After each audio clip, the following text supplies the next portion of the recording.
So as a Marxist feminist, I view gender abolition as the removal of the systems and institutions that enforce gender. That begs the question, what is gender? I view it on a structural level as a class system that forces an antagonism between two positions, man and woman. These positions have a material base in their economic relations. I talk about this in my video on reproductive labor. This material base is currently maintained by the capitalist and white supremacist state, as well as sociocultural ideologies of what it means to naturally be a man or woman. Therefore, the transformation of this material base through class struggle means the destruction of gender on a structural level. There would be no system to enforce how individuals interact with each other or their own subjectivity. There are conversations on how gender abolition can be transphobic. This may be due to the fact that TERFs also call themselves gender abolitionists. However, their interpretations of gender and how to destabilize it are markedly different. Their views on gender are based on the radical feminist view. I talk about it in this video. So I don't call myself a gender abolitionist because those types have kind of tainted that word.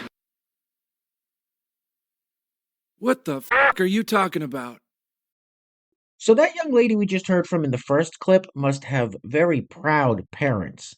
They probably paid, what, a couple $100,000 to send her away to university? Only to come home a Marxist revolutionary. Anyway, welcome back. Thank you guys so much for joining me. So I have a fairly quick and very crazy clown world update for you guys today, and as usual, we just don't have any time to waste, so let's get into it. Now, if you place your attention on the screen for a moment. So this rather hairy individual is Roxanne.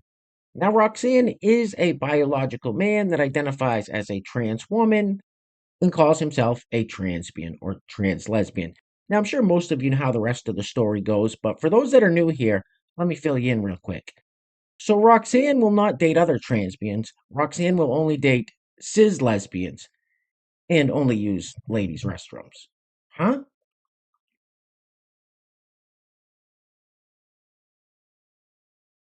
He looks like a fucking loser. All right, let's keep it moving with yet another case of severe TDS, also known as Trump derangement syndrome. Now, I think this lovely young lady's case of TDS stems from her being so badly misinformed. Now, hear me out. If all you hear is how bad the evil orange man is and that he's the cause of all of our problems, of course you're going to hate him. And here she says that Afghanistan withdrawal that was completely botched by the Biden administration was somehow Trump's fault. Roll it. That's why you like Trump, because you benefited under him. F*** all the other people he f***ed over 3 ways to Sunday. You benefited from him, so it's okay. And by the way, we did have war under Trump. Or did you forget about Afghanistan?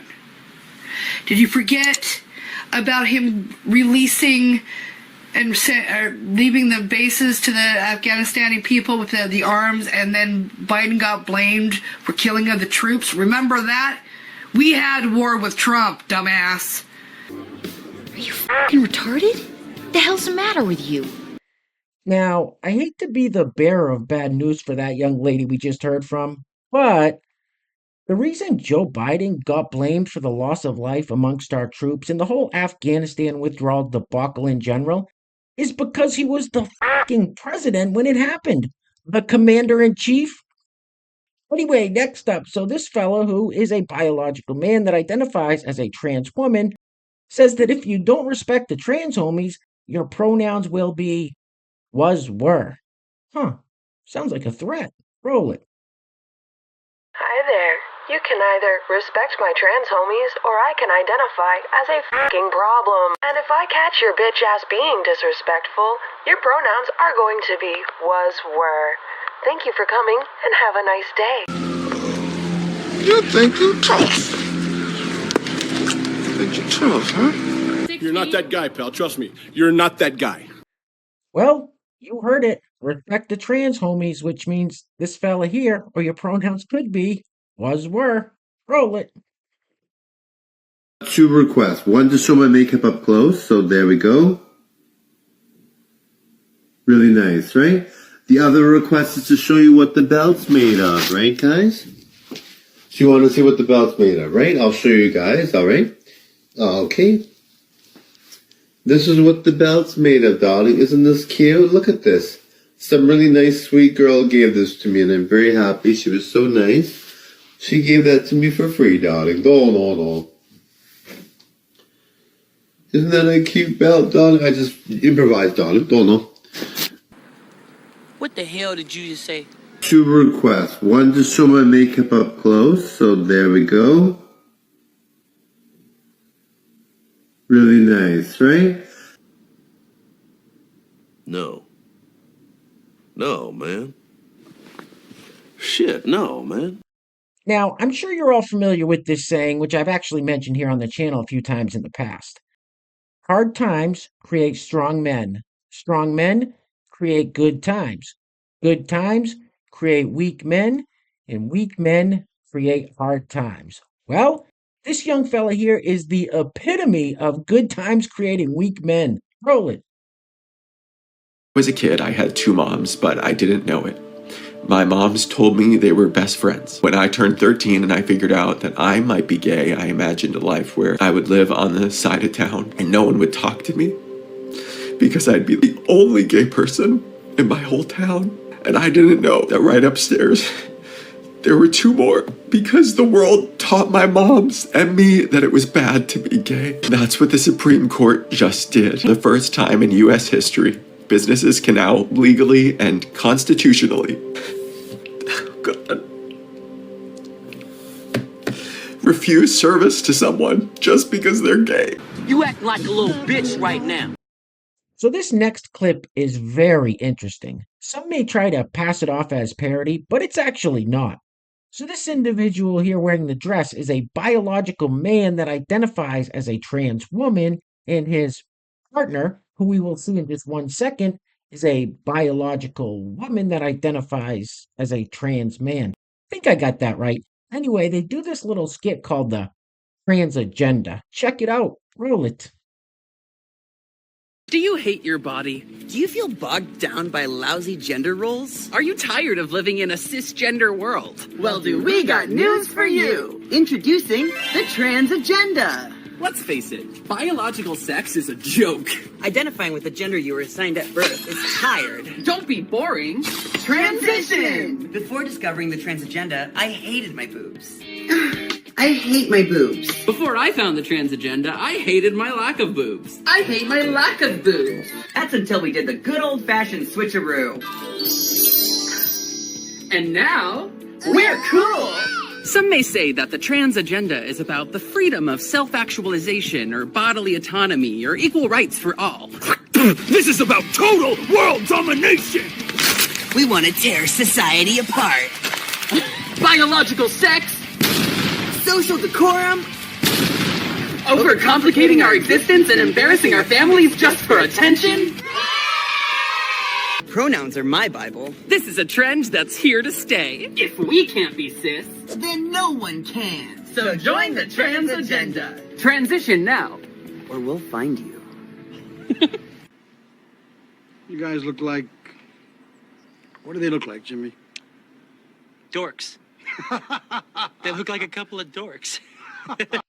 All right, next up. So this young lady makes a statement that I never in a million years thought I would hear anyone say, mostly because it's so fucking absurd. She says, genital preferences are always transphobic. Roll it. Yes, genital preferences are always transphobic. You're welcome. No, but seriously, deciding that you don't want to be intimate with someone because of the genitals they have is transphobic, particularly like if you think about in this case, this means that this person is not open to dating trans women, which invalidates their womanhood. Not only that, it makes assumptions about the way that trans people are going to want to use those genitals. The idea that trans people use the body parts that they have in the same way that cis people with those same body parts do is transphobic. Say it with me. Genital preferences are always transphobic. That's the stupidest fucking thing I've ever heard in my life. Right. Okay? That is just stupid. Real quick, before we go any further, I want to give a huge shout out to the sponsor of today's video. And while I'm doing that, I'm going to let this loop on the screen. Wow, it looks like this young lady's hind parts are on the front. I think they call that front butt or rupa. I don't know. Anyway, today's video is being brought to us by Caroline Cottrell, who is watching all the way across the pond in the UK. Caroline, thank you so much for sponsoring today's video. I really appreciate the support.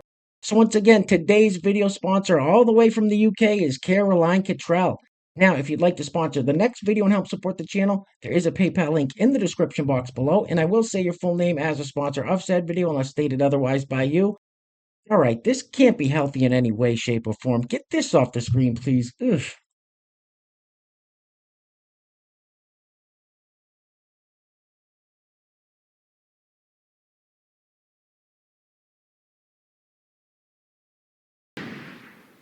And as you can see, the ass is on the front. Front butt. So this next clip may seem like it's another parody skit, but I assure you, it's not. It's 100% real. This is a college student on a college campus. Roll it. Hello, my name is Amandla, and I have a PhD in gender studies. I'm here at Georgia State University campus in Atlanta, Georgia, and I'm here to advocate for LGBTQ rights. I'm going to go around this campus asking male students if they would be willing to donate one of their testicles to benefit trans men and help stop toxic masculinity. Walk with me. Would you donate one of your testicles to benefit trans men? And would you donate one of your testicles to benefit trans men and help fight toxic masculinity? Oh, hell no! Run! Run! So this young lady in this next clip, who is also a college student, shocking I know, she mentions a new phobia that I don't think I've ever heard before. Afro-Phobia. Roll it.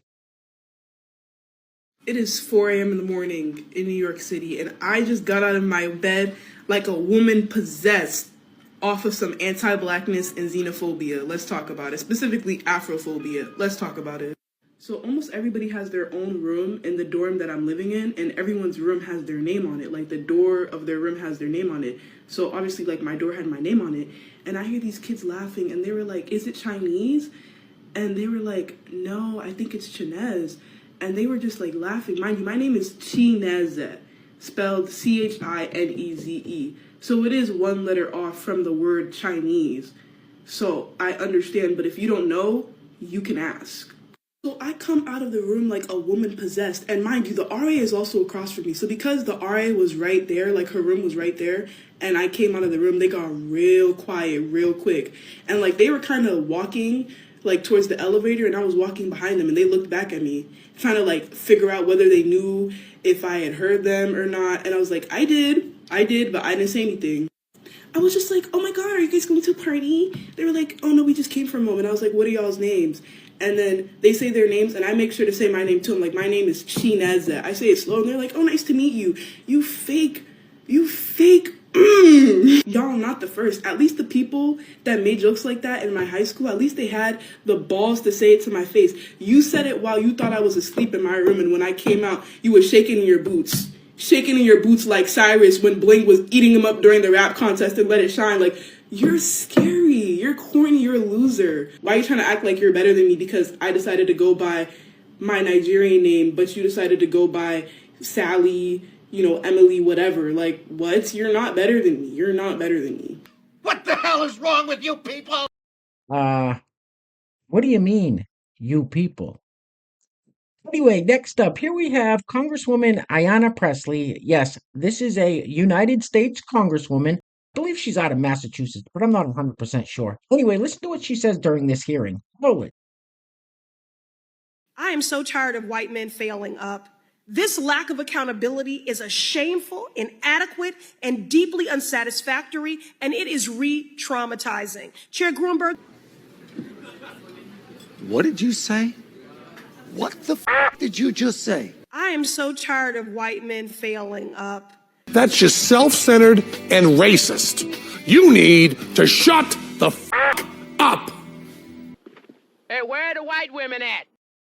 All right, guys, we're going to be wrapping it up with this viral clip that actually looks like it was filmed on a camera from 20 or 30 years ago, but that's neither here nor there. In this clip, former Vice President Joe Biden says that he works for current Vice President Chlamydia Harris. And he says that he asked her to be vice president because he knew he needed someone smarter than himself. The battle of the wits between those two. Anyway, things are clearly getting very crazy out there, guys, so please take care of yourselves. Take care of each other. Till next time, love you guys. Peace. Roll it. My name's Joe Biden. I work for Kamala Harris. I asked her to be my vice president because I knew I needed somebody smarter than me. It matters now nearly 40% of NAH, NHPI students rely on Pell Grants to get to college. What did you say? My name's Joe Biden. I work for Kamala Harris. What an idiot. And you ain't black.